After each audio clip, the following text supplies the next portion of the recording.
La tercera pregunta viene por parte de una chica que me dice: me encantan los accesorios diferentes, utilizar cosas que no tiene todo el mundo. ¿Tienes algún tipo de idea de algo que se pueda utilizar o que pueda hacer yo con mis manos que sea bastante chévere y original? La verdad es que sí, hay algo que se está empezando a utilizar muchísimo ahorita mismo en Panamá, que es el origami o kirigami o diferentes tipos de elementos donde se doblan básicamente papel. A este arte, básicamente de doblar diferentes tipos de elementos, en este caso el papel, se le dice origami o papiroflexia, que es básicamente eso: agarrar un pedazo de papel de un tamaño por lo general cuadrado o rectangular y doblarlo de diferentes maneras sin tener que cortarlo ni pegarlo. Bastante interesante, mucha gente lo ve hasta como una terapia y la verdad es que se pueden hacer muchas cosas diferentes. En su principio utilizaba más que todo para hacer diferentes tipos de figuras de animales o de plantas o de diferentes paisajes, y luego entonces se utilizó más que todo por una manera como geométrica. Su historia inicia en China en el siglo II y II después de Cristo, más o menos, pero en verdad agarra mucho más fuerza en el siglo VI, cuando están estas conexiones básicamente entre Japón y China comerciales, y empieza entonces a llegar a Japón la utilización de estos materiales, y entonces los samuráis empiezan a utilizarlos como regalos, llamaban noshi, que tenían como estos sobres que doblaban de diferentes maneras y daban como una especie de regalo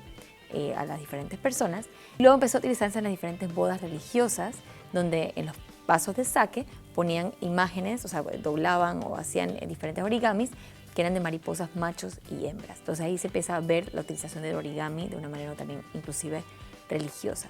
Luego, en los diferentes imperios que hubieron alrededor de los años 1300 a 1500, más que todo lo utilizaba gente de diferente realeza o gente de poder adquisitivo bastante alto, e inclusive se utilizaba para distinguir las clases sociales, y era lo que pasaban como de padre a hijo las diferentes utilizaciones de esto. Pasan los años, en los años 1600 y 1800, con los bajos costos que había del papel y también la utilización un poquito más amplia del tema, ya entonces todo el mundo podía hacer origamis y tener origamis, no solamente era para la realeza o las clases sociales más altas. Pero su llegada a Occidente es bien interesante. Básicamente llega a España con lo que fue la invasión musulmana en el siglo VIII, que trajeron con ellos diferentes cosas de Oriente. Entre eso fue el origami, que estaban obsesionados básicamente con el tema del origami. Lo que hicieron es estudiar con diferentes tipos de geometría y matemáticas, y una vez que fueron expulsados de España, entonces esta técnica quedó en España, inclusive llegó entonces a Sudamérica y otras regiones por las, obviamente, colonizaciones, y se hizo sumamente popular, aunque los musulmanes dejaron de utilizarlo porque tenían figuras tipo paganas y lo veían como si fuera idolatría. Así que eso murió por ese lado, pero sí quedó entonces en el lado como de España. Otra teoría es que llegó también con Marco Polo en el siglo XIII, cuando él introdujo el papel con toda la ruta de la China, la ruta de la seda, pues básicamente comercial de China, que entonces traía papel hacia Europa. Ahora, al principio en Europa no era muy aceptado porque ellos preferían el pergamino porque duraba mucho más y era más barato, pero luego con la llegada de la imprenta y lo demás empezaron a utilizarlo mucho más, y entonces se hizo mucho más fuerte la utilización de papel y por ende del origami. Básicamente en los siglos XIX y siglo XX agarra también mucha fuerza en Estados Unidos,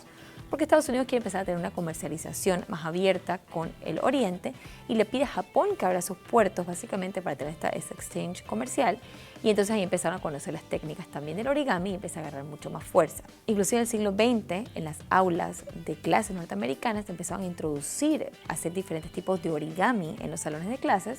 porque consideraban que era bueno para la creatividad, pero no fue muy popular. En los años 50 y 60, con personajes, por ejemplo, como Isao Honda, Legman, Oppenheimer y otros inclusive también muy famosos, empezaron nuevamente a adquirir diferentes tipos de técnicas de origami, a hacerlo popular en los Estados Unidos y diferentes partes de Europa, y entonces de ahí ha agarrado muchísima fuerza desde los años 60 más o menos hasta hoy en día. Hay diferentes técnicas, diferentes maneras de utilizarlos, diferentes razones para utilizarlo, y se ha hecho muchísimo más popular, inclusive con personas que lo utilizan para cosas desde el hogar hasta accesorios, decoración.